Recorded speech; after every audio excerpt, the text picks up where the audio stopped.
Okay, thank you. Okay. So it's my pleasure and honor on behalf of our SIG to introduce Joel Westheimer as our keynote speaker. Dr. Joel Westheimer is University Research Chair in Democracy and Education at the University of Ottawa and an education columnist for CBC Radio, Canadian Broadcasting Corp. He's an author, speaker, and education advocate. He also co-directs with John Rogers of UCLA, the Inequality Project, investigating what North American schools are teaching about economic inequality. He grew up in New York City, began his education career as a summer camp director and a middle school teacher in New York City public schools before obtaining his PhD at Stanford. His books include the critically acclaimed What Kind of Citizen? Educating Our Children for the Common Good, Pledging Allegiance, The Politics of Patriotism in America's Schools, and Among School Teachers, Community, Autonomy, and Ideology in Teachers' Work. He's the author of more than 150 academic and professional journal articles, chapters, and books. His addresses on radio, television, and to audiences worldwide, more than 300 keynote speeches nationally and internationally. He's a regular contributor to so many publications, newspapers, and magazines, from the Washington Post to the Parents League Review. This last part I thought was just as compelling as all the academic accolades. He divides his time between New York City and Ottawa, Canada, where in winter he ice skates to and from work. Find out more about him, and then we have a Twitter feed and we have a direct email to him. Welcome, Joel, and thank you very, very much for addressing our SIG tonight. Thank you so much, Carolyn, and thanks, John, for making this happen, and everyone else in the SIG. It's really a totally pleasure, and it's really nice to be here, even though I know we're not really here in any meaningful sense of that word. I mean, I'm here and you're here, but really, we have no idea how many of us are wearing pants right now, do we? So, but we are all here. I mean, do you guys wonder this when you teach? I wonder who's done the readings. I wonder if the students can hear my dog barking. I wonder which of my students have pants on. This would be normally an incredibly inappropriate thought to have, but I think during the pandemic, you can ask questions like that. As Carolyn said, I normally live in Ottawa, Canada, but I'm speaking to you all right now from New York City. My mom, who's going to be 93 this June, has been faring the pandemic on her own in her apartment. And I actually rented an apartment in her building, and just so I could be around and help with things. And so that's where I'm speaking to you from now. And it's great to be here. And of course, I'm doing everything remotely like you. But something I do like about these non-normal times is the degree to which the pandemic, and I'm sure many of you have considered this as well, has exposed so many truths about the world, right, and about our society that we all knew about. They were all there, but the pandemic has served as this X-ray to kind of reveal the fault lines.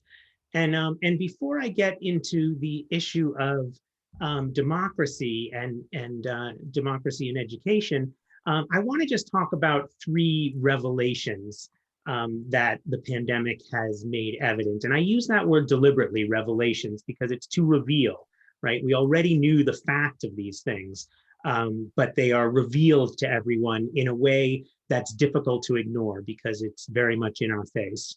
So the first one is that content matters much more than coverage, right? For more than 3 decades, the school curriculum we've all been obsessed with all the things students should know before they graduate. And that has resulted in this unprecedented global obsession with micromanaging teachers' work to ensure that the right information is taught and with standardized testing to find out if they're succeeding in teaching that information. And every day we're all reading about children falling behind, right? And, learning loss, falling behind. But the curriculum before this started was bursting at the seams, right? And so, falling behind what? Falling behind whom? These are arbitrary benchmarks we make, and we have this situation where the entire world is on pause, right, in this weird way. And this language of falling behind, which never made a whole lot of sense before, is revealed to be even more pernicious now. Because of course, when we talk about falling behind, you want people to catch up. We have to make sure students catch up, because otherwise the achievement gap widens. What of course you accomplish is that the achievement gap widens even more, because middle class and upper middle class white parents run out and panic and get tutors and get pandemic pod teachers and do all this stuff. And of course, kids from poor backgrounds don't have those kinds of resources. So the more we scream about inequality and kids falling behind, the more that becomes a greater and greater reality, right? Research in teaching and child development tells us that learning how to think analytically is much more important than cramming in material that students won't remember weeks or years later. I mean, we live in this age of instantly accessible information, right? We all carry around these devices in our pockets where we can look up anything at any time. I think that living well in the 21st century doesn't require more information, but rather the knowledge and skills needed to sift, understand, and assess the quality of information. So teaching content matters. I have always felt that content matters. And I've always defended that, even to some of our fellow progressives. But covering every possible historical event and scientific or mathematical concept does not matter, right? So let's turn our concern, I think, for over learning lost during the pandemic to focus on some of the things that were gained. We discovered what teachers and students always knew, right? That schooling is about relationships, that learning is a social process, and that a deep dive into one topic of great interest is worth a lot more than some kind of stress-filled endurance swim in, let's call it, the shallows, right? What matters are the connections that teachers make, both to students and their families, and between subject matter and the outside world. And I'm going to come back to this, but I want to point out the similarities between some of those characteristics that I just talked about and the characteristics that many of you and all of us have talked about that are characteristics of a robust democratic society, right? Relationships are paramount. Interchange and exchange of ideas are paramount. It's not so much the coverage of every possible interaction in a democratic society as much as the quality and content of our interactions in debating legislation and other things that matter in our society, right? So the links really are there. The second revelation, remember I said I want to just talk about three quickly. The second one is that inequality undermines the work educators do, right? This, of course, shouldn't be a new lesson, but it is a wake-up call for those people who wanted to ignore it. I mean, where these fault lines became so visible over the past year, right? Poverty and economic inequality, unequal access to high-speed internet and computers, and inadequate resources for those most in need. So these calls, again, during the pandemic for parents to make sure their children don't fall behind increase these existing inequalities, right? Some parents we know have the time, resources, and education to demand their kids follow the curriculum, maybe even get ahead. Other parents are frontline workers, holding down 2 jobs or working at home with little time for other activities. And we all also know, because many of us and many of the names I see right here have studied these issues, that large-scale economic inequality is an enemy of democratic functioning of a strong society, right? That the greater, once you reach inequality of past a certain point, we know that that degrades democracy in all kinds of ways, not the least of which we're seeing right now, of course, which is the monetary and capital control over democratic processes, right? The third revelation is that teaching is essential work. And I relate this also to democratic functioning of a society, which I'll explain in a minute. But I mean, this is, do you guys remember, some of you probably saw the memes that were, from last spring when all the schools shut down. They were things like homeschooling day one. And just like that, teachers were appreciated again. Or homeschooling day two. We should double our teachers' salaries. Right. And my favorite was this one, homeschooling day three, let's say. I must apologize to the teacher for insisting that Susie was gifted. And, right. They were, and there's dozens of them if you look online. And they're funny, of course, right? But they're also revealing, because we know from psychology that good humor often points to truths that everybody knows, but nobody admits. And oddly, there's something about that that strikes us as funny, when you reveal truths that everyone knows, but nobody admits.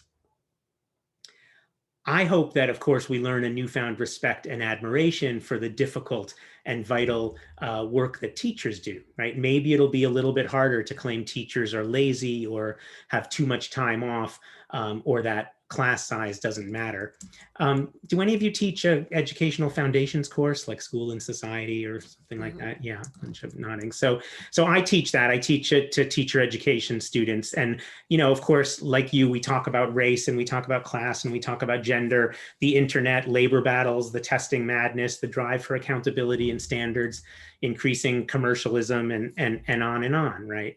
And it's in this course that I hope and like to think that that my students come to realize what every veteran teacher already knows, which is that what happens in society happens in school, right? And of course, it goes both ways, right? Schools are a reflection of society. Society is a reflection of schools. But contrary to what policymakers and business icons and philanthropists like Bill Gates would have us all believe, nobody teaches in a vacuum. Teachers can't make society's problems go away by having higher standards or trying harder. Right? Teachers can't teach a boy who is hungry or a girl who slept in a homeless shelter last night. And teachers can't make up for children whose parents are underpaid and overworked and stressed. And this is what we saw right on our computer screens this past year as teachers peered into students' home lives.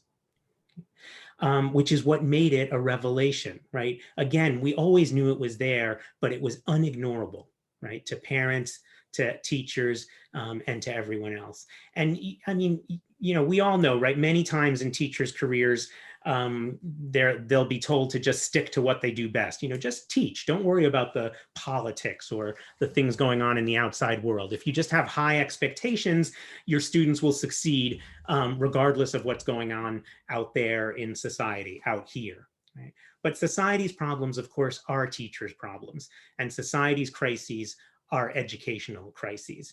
And there's no way around this now increasingly obvious, but so often ignored truth. It's an ignored truth. It's been ignored for so long because it's an inconvenient truth. It's inconvenient because it would require people to mobilize to change things that are difficult to change. And it's much easier to just blame teachers. Teachers are lazy. Teacher unions exist to just raise teachers' salaries. Teachers get paid too much. They have too much time off. They have too few kids in the class, right? Et cetera, et cetera. So I titled this talk Schooling as if Democracy Matters because certain things this past year have become crystal clear. First, that democratic societies around the world are in trouble, right? Second, that as civic educators or any educators who care about the relationship between democracy and schooling, we have learned that what we're doing is not adequate to combat authoritarian forces at work in even the world's most historically stable democracies. We know that in the short term, schools can't solve all those problems. But I think that if we imagine schools as existing within a robust democratic polity, then we will get that much closer to willing that form of democratic life into existence, and thus schooling as if democracy matters. Now, we all watched as on January 6th, an armed throng of Americans stormed the US Capitol building, shattering glass, vandalizing offices, and breaking into the congressional debating chambers where members of the Senate and the House were literally in the process of certifying the Electoral College vote. We also all know that at least half a dozen people were killed in that mayhem. And now words like sedition and inciting insurrection, which I don't know about you, but I always associated with like my 9th grade history books, have now but returned to familiar use, right, in the vocabulary of democratic nations around the world. I mean, it's in the news all the time. Sedition. Who used the word sedition in the last 50 years, right? Inciting insurrection. Now, these events were, of course, dramatic, but they didn't come out of nowhere. Political scientists, and I know some of you have written on this, but political scientists use a word that educators don't use so much. They talk about democratic consolidation and democratic deconsolidation, right, Mira? And what I just want to, just in case anyone's not familiar with those terms, right? Democratic consolidation, it describes a kind of largely irreversible process by which democracy becomes the only game in town, and where none of the major political actors consider that there is any alternative to democratic processes to gain power. In other words, no one goes and starts scheming with their generals to ride some tanks into the White House, or, you know, if you were in Argentina, the Rose House, or wherever you are, in order to seize power. You know that the only way you're going to seize power is by winning at the polls, or in the case of Republicans, by suppressing the other side's votes. But still, through a vaguely democratic process, right? And that's what a consolidated democracy meant. So the United States, France, Germany, Canada, and so on were all consolidated democracy. And for at least the last half century, for relatively wealthy and stable democracies, the assumption that democratic consolidation was irreversible seemed about right. But that irreversibility, and I want to be clear on this, right? That irreversibility is now in question. We see it on the news, right? It really raises the concern that a process of what is now called democratic deconsolidation, right, falling apart, may be taking place in which previously stable democracies unravel. So we might have been familiar with countries in Latin America or Africa where democracy comes in, then it's thrown out, you know, coups happen, and then elected leaders come in, and then a coup happens again. No one really believed that that was going to be the future of the United States or other consolidated democracies around the world. But along with the COVID-19 pandemic, violence against Black and Indigenous people, radical economic inequality, and global warming, I mean, the crises go on, right? At least one more crisis grips the globe, and that is declining support for democratic institutions, not only in recently developing democracies, which is where they were often unstable, but also in long assumed stable ones. So let me give you a few statistics. Some of these come from the World Values Survey, others from some research by Yasha Monk at Harvard, and some research from the Pew Foundation. And of course, I can send these to anyone who's interested. But in 1995, 1 in 16 Americans agreed with the idea that it would be good or very good for the military to run the country rather than elected democratic officials. Okay, 1 in 16 Americans. Today, 1 in 5 agree with that statement. Nearly 1 in 4 Americans would like to live under a political system in which a strong leader could make decisions without being bothered with interference from elections or from Congress, those pesky legislators. Okay, 1 in 4 Americans. But here's what keeps me up at night, and probably some of you. 42% of American millennials would like to live under a political system in which a strong leader could make decisions without being bothered with elections or interference from Congress. Okay, that's close to half of young people aged 25 to 29 who believe that it would be great to have a strong leader who doesn't need to bother with these checks and balances. So we could sum this up by saying that it seems like democracy is not self-winding. And of course, John Dewey told us that for decades while he was alive, and other people have continued to tell us that, but we are literally seeing it before our eyes, right? Democracy is not self-winding. Now, if it's not and let me just throw in one other thing, right? The stunning mainstreaming of QAnon conspiracy theories, really further makes example of the power of anti-democratic rhetoric and policy to drive individuals and groups to withdraw from mainstream civil representation altogether, it preferring instead a kind of subgroup identity over attachments to the broader civil society. This is what James Bank, I think, very aptly calls failed citizenship.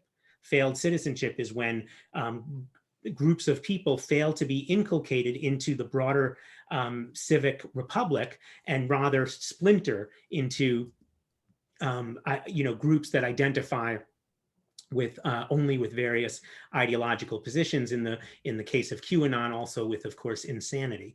And this climate enables racist extremist movements and facts be damned conspiracy theories to metastasize. And it's against this socio-political backdrop that I think we could expect that education policymakers, right, that all of us, that everyone at AERA should be responding with this urgency and clarity of purpose, right? If democracy is not self-winding, then where is it going to get wound up? Well, it's going to get wound up in the only institution that serves upwards of 99-point-something% of the population, right? And that is schools. Schooling. It's the only place that everyone comes together to create that, what some people have called imagined community, but the ties that bind us together towards the common good. And I think that that these challenges to social cohesion and democratic governance really highlight this need for young people to be exposed early on and throughout their educational pathways, from kindergarten to postgraduate, to the knowledge, skills, and dispositions consistent with democratic life. I mean, how can we really expect members of Congress to understand how to be political in the good sense of that word, right? In the way that Bernard Crick describes being political, which is the way that people in a democratic society come together to work out their differences and move forward towards social policy and compromise, right? How can we expect members of Congress to have those skills when school children are never taught those skills in school, right? Where do they come up with them? Now, there was never some golden age in the history of schooling where kids were taught these skills, but I will say that the myopic focus on standardized testing in only 2 subject areas, math and literacy, to the exclusion of all other subjects, has had a dramatic impact on the opportunities to teach critical thinking and democratic analysis in schools. It was never a mandate, although it was in a lot of mission statements. It was never part of super official curriculum documents, but there was always the opportunity to a large extent of educational history in the United States and in other countries around the world. What a teacher did behind their classroom door was in some ways unregulated, until we go back to the times when female teachers were scrutinized, for not loitering in ice cream stores and things like that. But I'm talking about in modern history. And yet we know that the move towards standardized testing in only 2 subject areas has narrowed the curriculum across the board, which has taken away the opportunity for teachers who are trained or who do want to pursue these goals. It's tied them into straitjackets. Right? The good news is that I think schools are well positioned to take this task on, which is probably why we all belong to this SIG. I mean, schools are in a good place to do this, right? They have almost the entire population at their disposal. And across more than a century of school reform, through all the pendulum swings from a focus on equity to a preoccupation with excellence and back again, the idea that young people must learn to be good citizens has always been central, at least rhetorically, to the ideals of public education. Some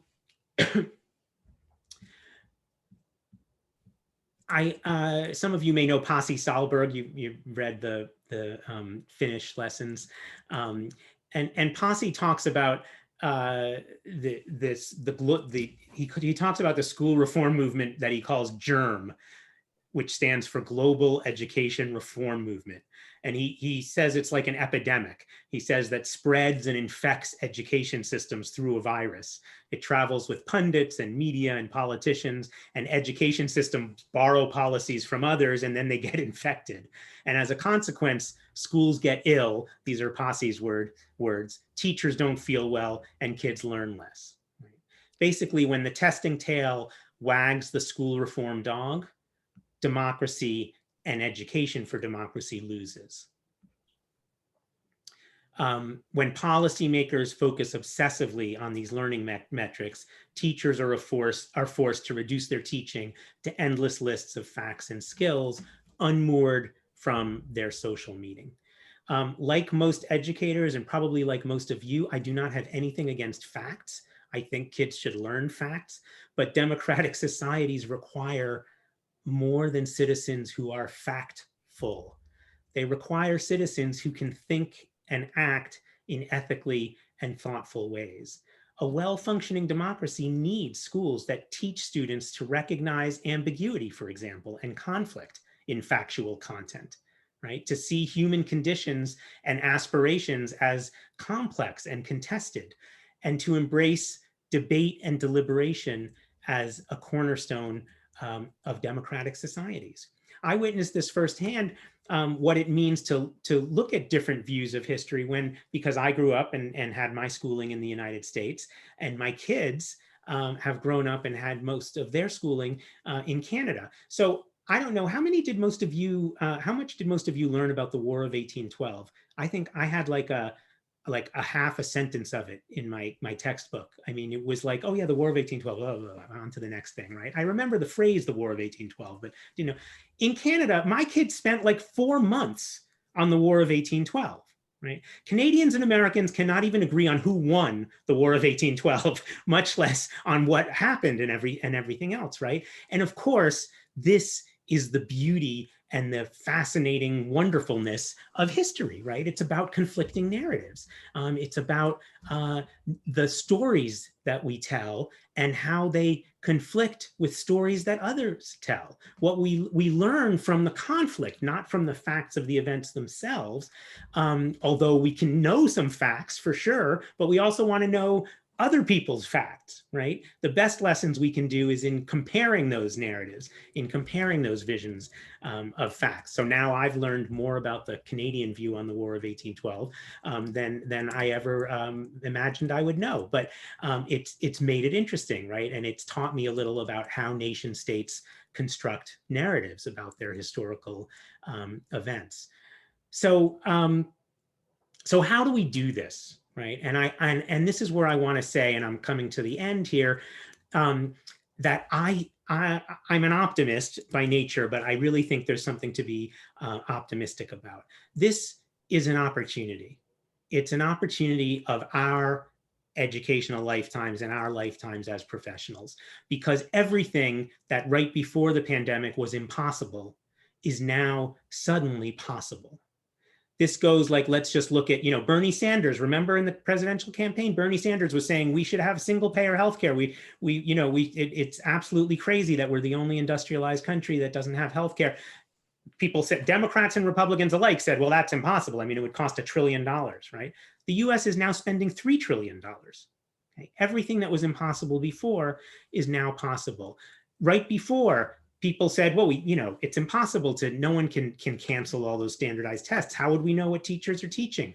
How would we hold them accountable? Well, lo and behold, suddenly dozens of states and many Canadian provinces canceled standardized testing outright. Did anyone miss the standardized tests? Do you hear people complaining?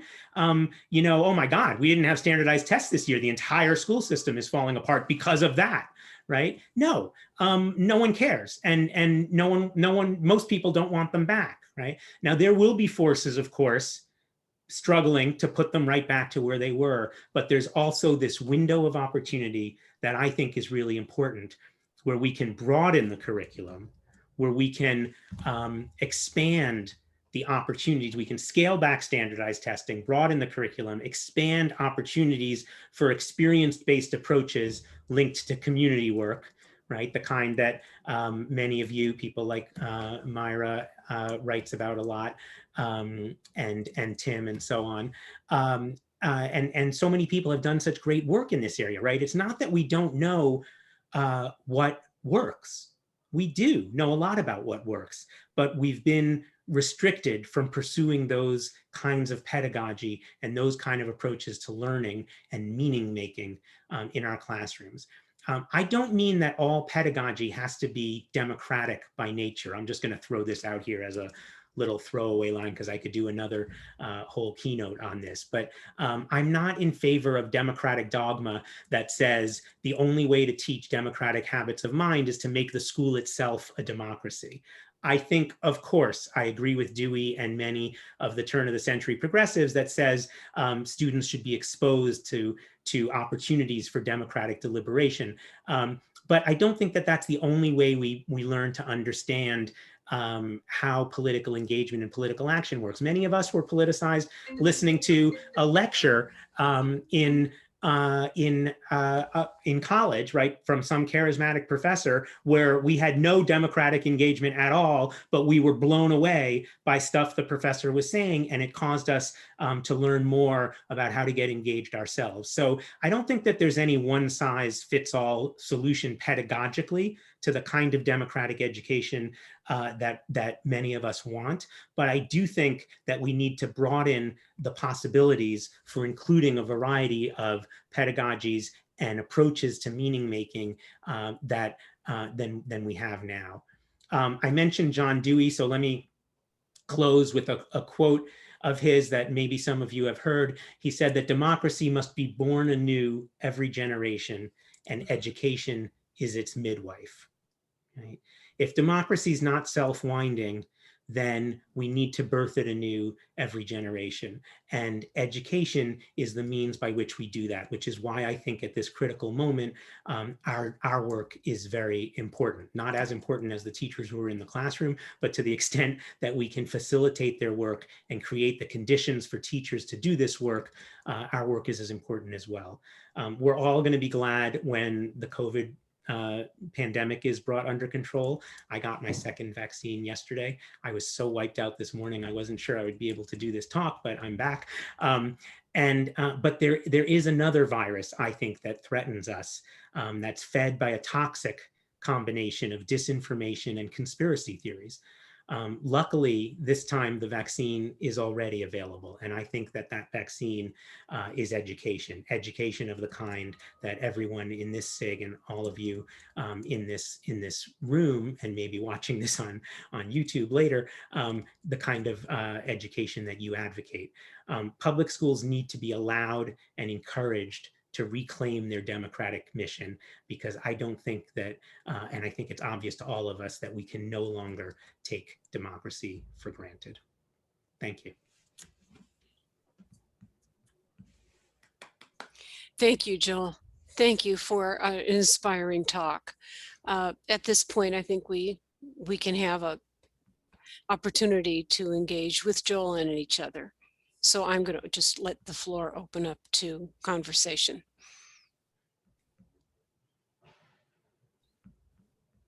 Jim, you've got the best backdrop of anyone here. It just looks so, it makes me want to jump in that room with you and play with things. Well, that's interesting. There's a point to everything that's in my background because I use it in my teaching and points of inspiration. But my favorite is the dogs playing poker. So I love that. hopefully you can enjoy that.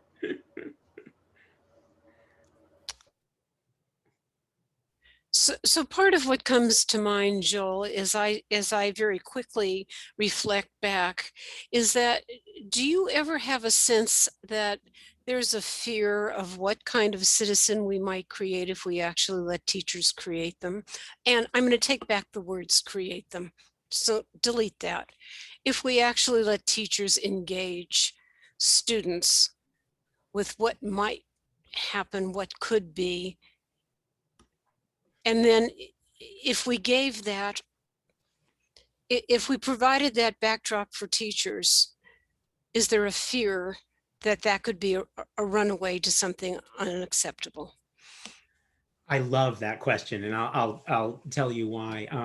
I mean, many of you are familiar with that framework that Joe Kahn and I came up with, the 3 kinds of citizens: personally responsible, participatory, and social justice oriented citizens. And that clearly, hit some kind of nerve. It's not like people hadn't said that kind of thing before, but we had some research behind it. And I think we just put some language that people could relate to. But we always, I don't want to say hid behind the fact, but we always felt like we could always defend, I would always get questions at talks and things and critiques that this was like a left-wing agenda, right? And that social justice oriented citizens was just another way of saying, communists or something. And it was so easy to defend against that because I said, no, it's about critical analysis, right? If you truly analyze things critically and decide that abortion should be illegal, then you should know, how to engage and advocate for your positions. But I always had the undying belief that taught critical thinking properly with evidence and argument, that students would come to conclusions that were not anti-democratic, right?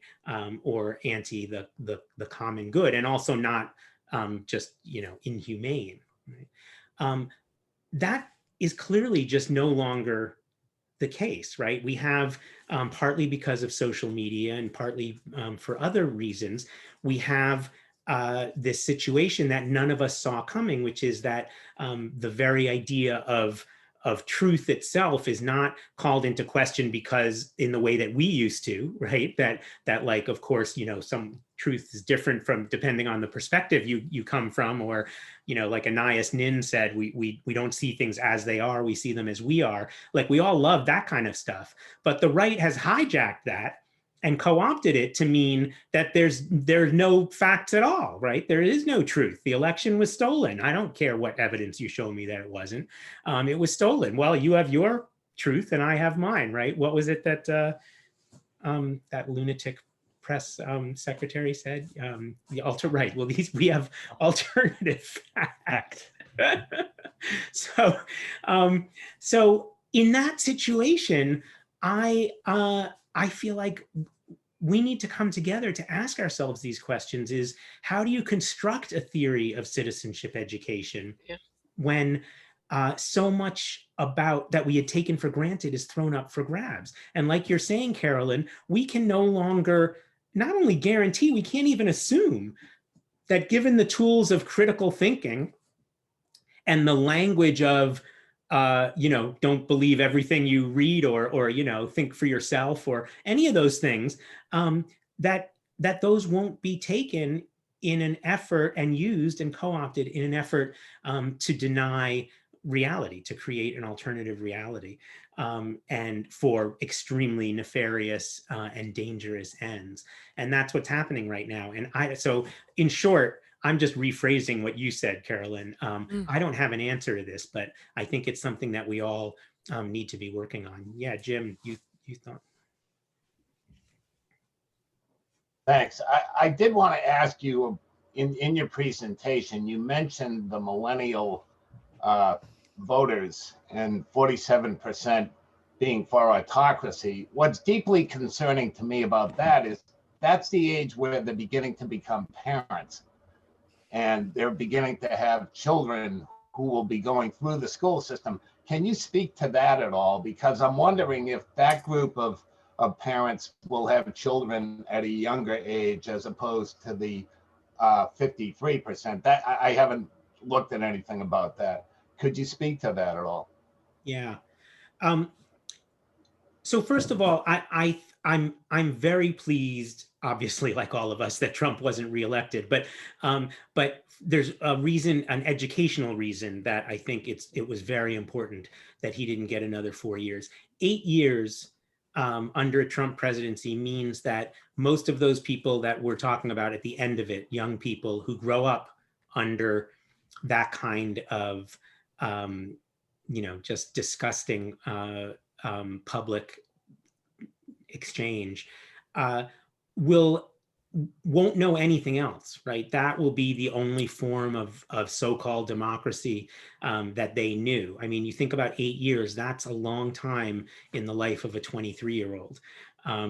And so 4 years was long enough, of course. And also it's not like just because we got rid of Trump that cancer is not still there. But we at least now turn on the news, at least some news, depending on what you're watching, and we see grown-ups in the room, right? Which is different.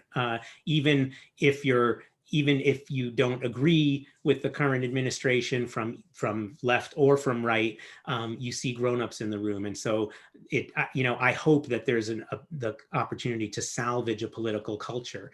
But I think you're right, Jim, that those that have that view, and in some ways you can't blame them for having that view. I mean, how well has democracy worked for us, right? I mean, Hitler was democratically elected also, right? Democracy didn't work so well there either. So there's flaws, and we need to recognize those flaws. But I think you're right. It will too easily become a perpetually reinforcing that we no longer take democratic approaches to governing society seriously.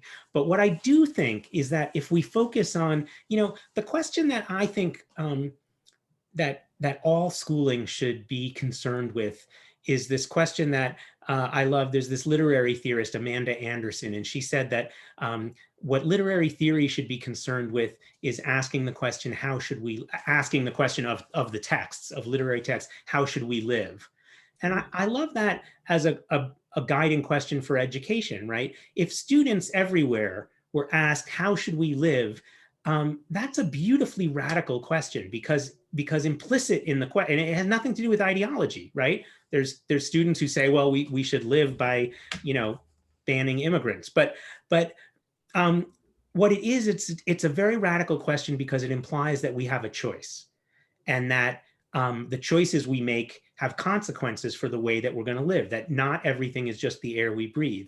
And if we ask students to engage with that question, how should we live? What we're teaching them is that they have a role to play in shaping history and in shaping the way we make decisions. And I don't know, I have to believe and be hopeful that done right, that students will come out on the right side of history in some of those things, which doesn't mean that they'll come out all agreeing with me, but that they'll come out with a pro-civic, pro-social agenda, whatever that means to them.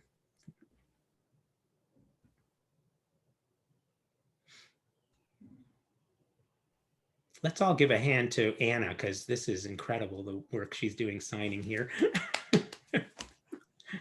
Thank you.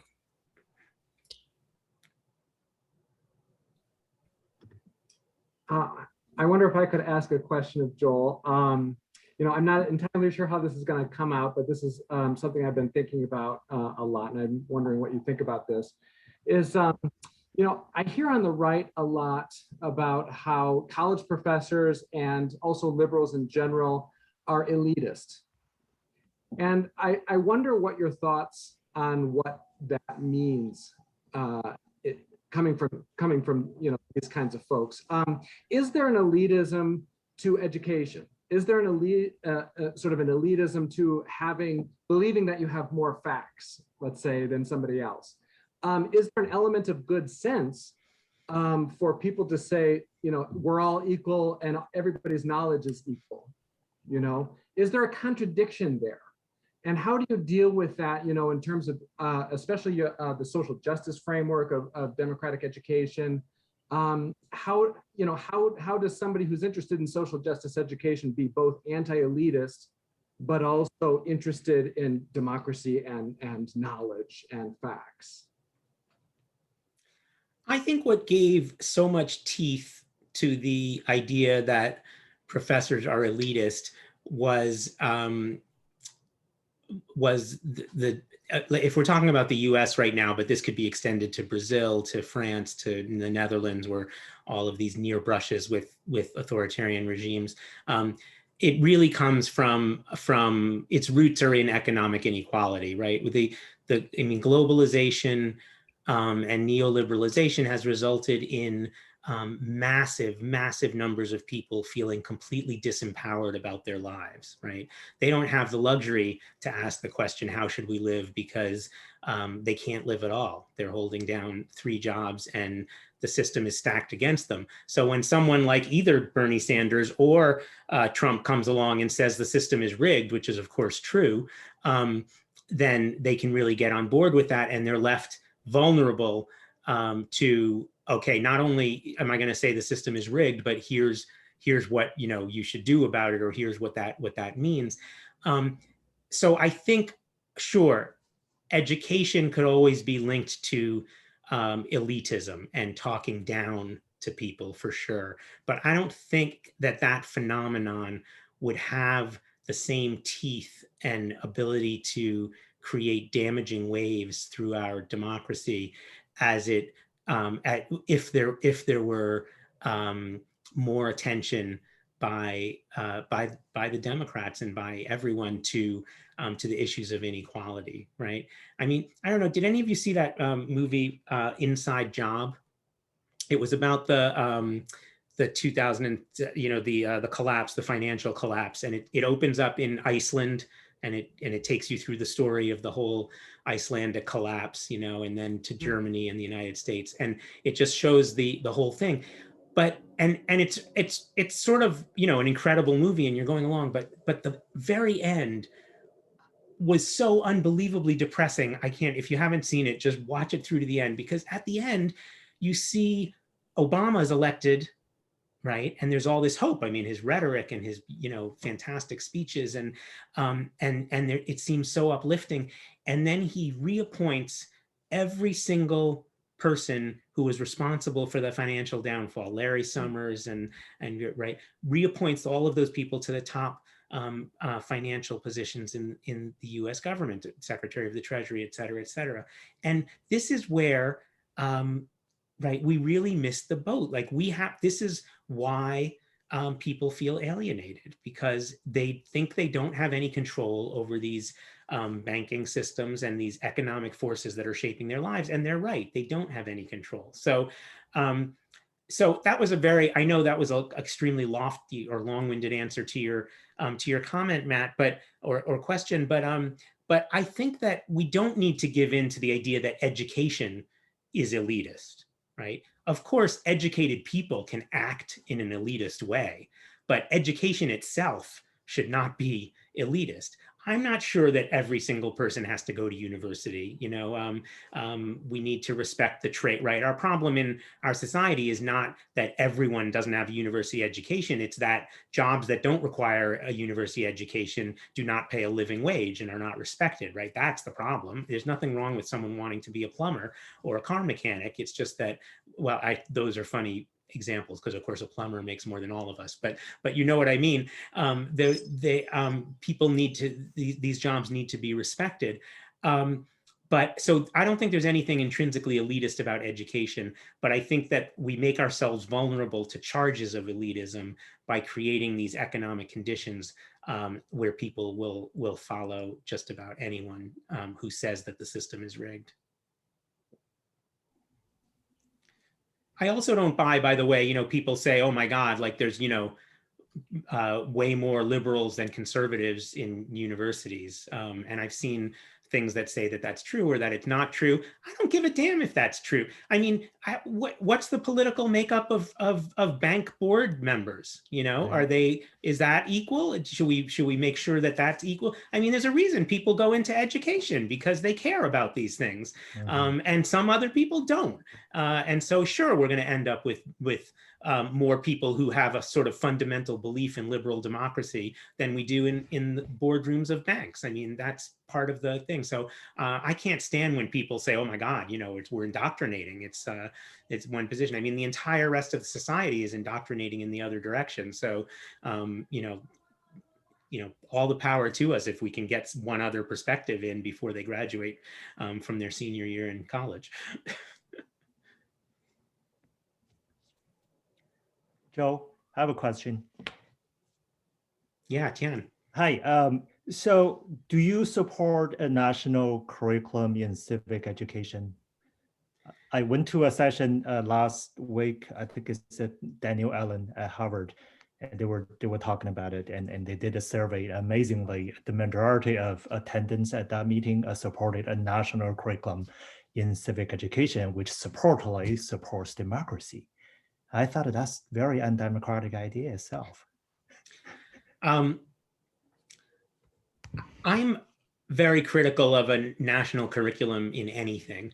And so I guess I'm thinking out loud here, but I guess I will include civic education in that. What I support is national resources, even national guidelines, maybe. I mean, we can have a professional society that makes recommendations for what is taught. But as soon as we venture into the idea of national curriculum, it means you're now going to get nationalized national assessments of that curriculum. And once you have that, you're now forcing teachers to teach particular content in particular ways rather than allowing them to draw from local issues and local problems. And I think civic education possibly, I mean, I feel this for all education, but civic education possibly more than any other area has to be intrinsically local for it to make sense. You have to draw on the experiences and passions and interests of the local community to make it mean anything, because it is about that question, how should we live, right? You can't really ask that abstractly. You have to have some local context to talk about. And so, yeah, I guess if I was in that session, I probably would have voted no. But I do support national resources and national experts and a wide variety of people involved in creating opportunities for teachers all over the country to do civic work in their classrooms. And of course, we haven't even gotten a chance to talk about, I mean, civic work should be throughout the school, not just in a civic education classroom. So that's the other problem with a nationalized civics curriculum, is that it lets all the other subjects off the hook. All subjects should be tied to social meaning, should be tied to people's lives outside of schools. And I don't want people to create a red herring out of that. I don't think, look, people should memorize their multiplication tables, and they don't need to know how the multiplication table links to their life outside of school. But as a whole, although that's an easy one, but as a whole, the enterprise of schooling needs to have relevance in students' lives and needs to have social meaning, right? It needs to be linked to the society in which we're growing up. And I think that has to be across all subjects. Thank you for asking that, Jen. It helped me think about that, so.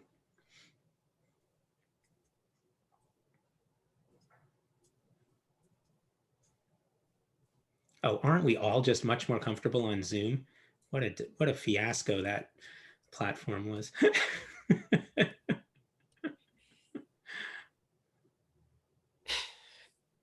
So I'm struggling here a little bit, thinking that Thomas Jefferson established the University of Virginia, because of belief in an educated citizenry. What I'm struggling with was, so what was his vision of this citizen, which goes back to the question I asked earlier, because of the fear of what kind of citizen those renegade teachers might create if we let them. So what do you think Jefferson had in mind when he wrote that that a democracy requires an educated citizenry? What kind of an education? Yeah. So let me say two things. One is that so Jefferson said, let's paraphrase that quote, right? If people are not well educated enough to govern their own affairs, then the Right. solution is not to take that power of governance away from them, but to educate them. Right. Okay. So we can interpret that in a number of ways. Clearly, it means on the most basic level that for democracy to work properly, people need to be literate, right? They need to be able to read and write. They need to be able to be sufficiently educated to weigh in. If we want to take it in a way that serves our purposes better here, we'll extend that to not only that people need to get an education, and that we want the vast majority of citizens to have an education, but that they need to be educated in the democratic way of life, right? They need to be educated in a way that makes democracy possible. And of course, that didn't come to fruition. I mean, the history of schooling is, of course, filled with the didactic teacher at the front of the room, and students didn't have much of a say in anything. So it certainly wasn't teaching them about democracy, but still the ideal was there, I think, that we would educate people in the United States and in other democratic nations in a way that was different than North Koreans might educate their citizens, right? That we would teach them that it is important for them to critically analyze the world There you around go. them, to form opinions, to develop a critical analysis. And of course, we have to root that analysis in evidence and argument, or we end up with the renegade teachers you're talking about. We can't have people teaching kids that there's no such thing as truth, even though it was all of our fellow postmodernists who first put that vocabulary in the hands of the right wing. That's not, of course, what they meant. No postmodern theorists ever meant that there was no such thing as truth, but they were meaning something around that. So that's one thing. The other thing I wanted to say is that I just finished this piece, so this is on my mind. There's a special issue of Teachers College Record coming out, I think at the beginning of next year or something, on teacher education and democratic thinking. And I wrote an article in that called "Can Teacher Education Save Democracy?" which is kind of a vaguely humorous, lofty title. But my point is that in terms of the teachers that you're talking about, Carolyn, I think we have to start or simultaneously make big changes in teacher education, because we have to prevent those what you are calling renegade teachers. I think many of us like renegade teachers of a different stripe, but we have to prevent teachers who are going to teach anti-democratic notions of being in the world from doing that. And the way that I think we can start is by rethinking teacher education, because teacher education, even though schools of education are filled with lots of people for whom these ideas are important, the very structure of teacher education is disciplinary, right? You have them learning how to teach math. You have them learning how to teach science. And then you have like a schooling and society course that's sort of, an add-on. But, and many programs no longer have a schooling and society course, right? That's right. So teacher education has to be recast in this same way. When we talk about that schools have to be thought of as instruments for democratic life, teacher education has to be thought of as an institution that helps teachers become instruments of democratic life, right? That they understand that, of course, they're teaching their subject matter, sure, but they're teaching their subject matter in the service of a healthy and positive common good, right, in civic life. And currently, sure, there's lots of teacher education professors who talk about all kinds of ideas, but teacher education itself is not structured in a way that make those ideas translatable to classroom practice.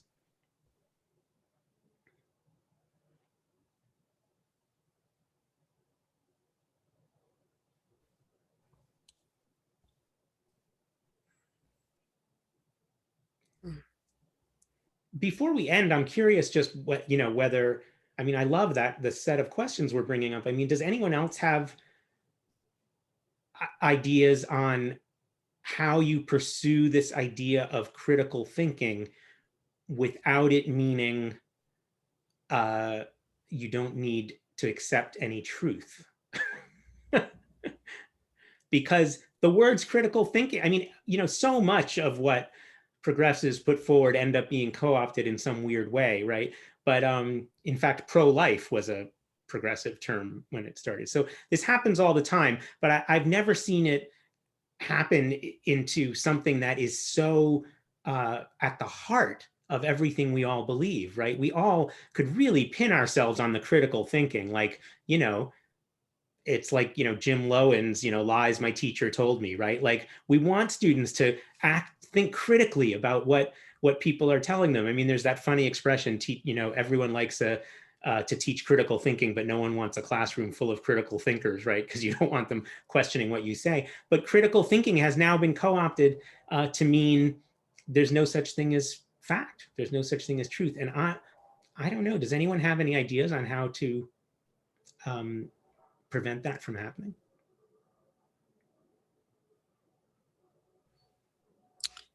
Well, there's the work of Sam Weinberg in Think Like a Historian, or I think it's Read Like a Historian. So it's evidence-based. And from that evidence-based work, how do you then sort through that evidence to create a sense of at least primary truth, which might be Carolyn's truth, and then have that as a conversational point about which somebody else might say, let me share with you my sense of truth. Yeah. Which is relevancy. It's not singular truth. It's suggesting to students that while we're not seeking a single point in time or a single truth, what we're seeking is rather evidence that helps guide us towards making a rational decision. Yeah. I think that's helpful. I do think this is important work that we have to do, because look, there's lots of people out there trying to figure out how to deal with this, echo chambers and social media bubbles that promulgate factually incorrect information and dangerous information. And that's obviously important work for sure. But there's also a kind of conceptual work to be done here about that we used to hang our hat on a critical thinking. And even the word democracy itself, right, is problematic, because I mean, it started to be problematic under the Bush administration, because one of the interesting things about being in Canada is you learn that a lot of the world, when they hear democracy, they think of the imperial project of the U.S. to quote export democracy, right? And so internationally, the word democracy was already problematic, but now it's doubly so, because very malicious actors are using the instruments of democratic life to dismantle democracy, and so we're losing our intellectual framework and the vocabulary. And I think there's important work here to be done in order to figure out how we either create new concepts or reclaim concepts like critical thinking and like democratic, civic engagement and democratic life.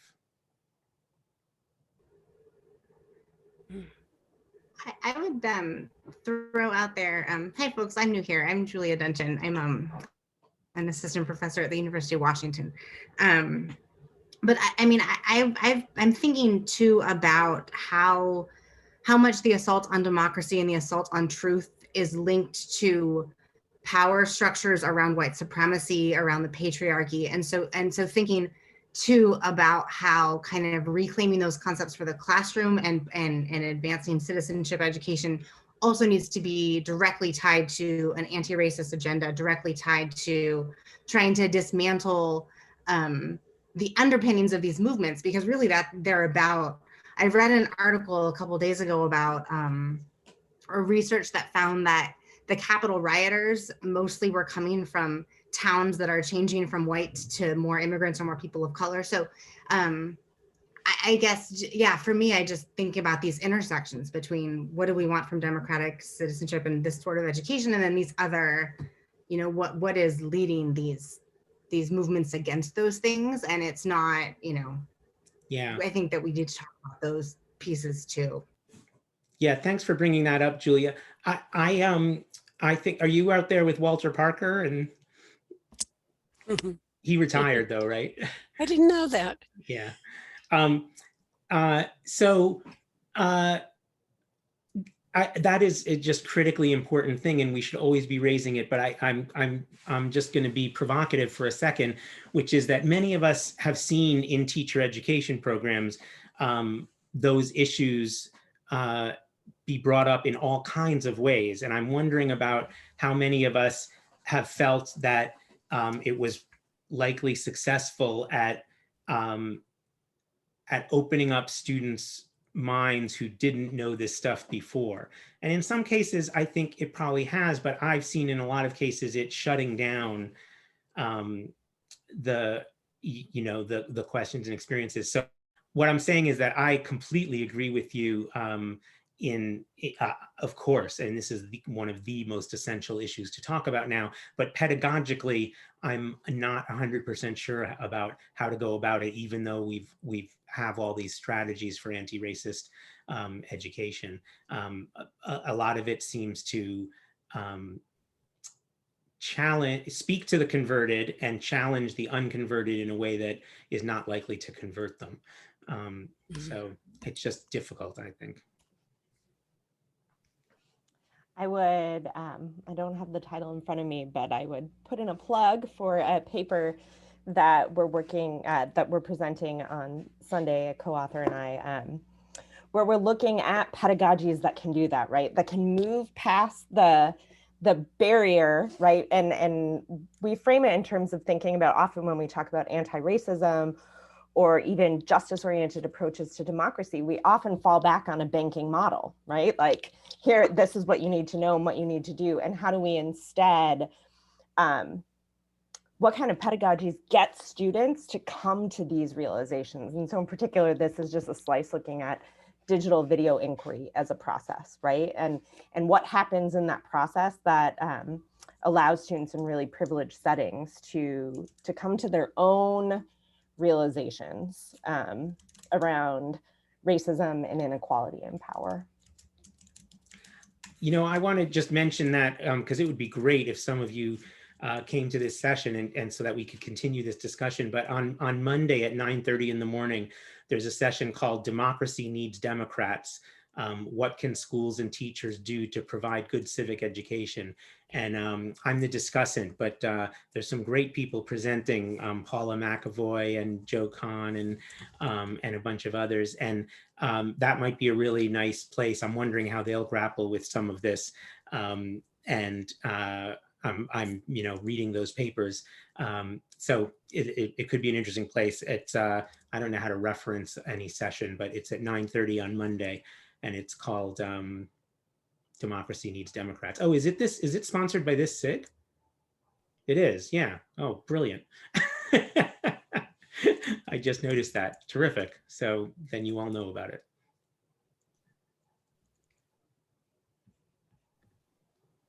writing it in the chat, Joel. What is it called? Democracy needs Yeah, here, I'll put it in, okay? Democrats? Okay. Okay. And I guess you can look for it. Did you guys get it? Yep. Oh, I didn't write the time though. Monday, 9:30 a.m. That's East Coast time, right? East Coast time, yes. Oh, there it is. Oh, the program, great, perfect. And that's just for the SIG. So it's not the full program, that's just the sessions, and it will have your info there. Oh, that's terrific. Okay, do you guys all want to go somewhere and have a drink now? Yes. Yeah. We forgot to say this was BYO. Hey, thanks a lot for having me. Thank you for such a devoted keynote, Joel. It's inspiring for all of us to engage, even if we have to find the platform that allows us to do it. Thanks. Thank you. Okay. And I'm really looking forward to Matt and Melissa editing out anything really stupid that I said, so that's perfect. Thank you, everybody, and thank you for your persistence in going from platform to platform. We're here, we did it. And again, thank you, Joel. Appreciate it. And Anna, thank you. Yes, thank you. And Heidi. Absolutely. Yes, thank you. Well, And we'll thank see. you, and thank you, Carolyn. I don't think anybody thanked you for being Ah, the past 3 years and for leading this session. And this is really a rich session, I think. So thank you very much for that. well, you're welcome. It's been a team. As I said, we really, no one person can complete an effort. It takes everybody just helping out, and that's what we've done for the past few years. And with Jim's original leadership, his vision to see this SIG and establish it. Thank you again, Jim. Well, I just wanted to say thank you for that, but also this is our 20th anniversary meeting, so I can't think of a better way for a 20th anniversary meeting to be celebrated. Wow. Wow. My goodness. That's Does that great. mean you and I were 20 years younger? Oh my word. Thanks, everybody. Thank you. Thank you. See Thank you in you. sessions. Okay. Bye-bye. Okay, bye you all. Bye, Joe. Bye.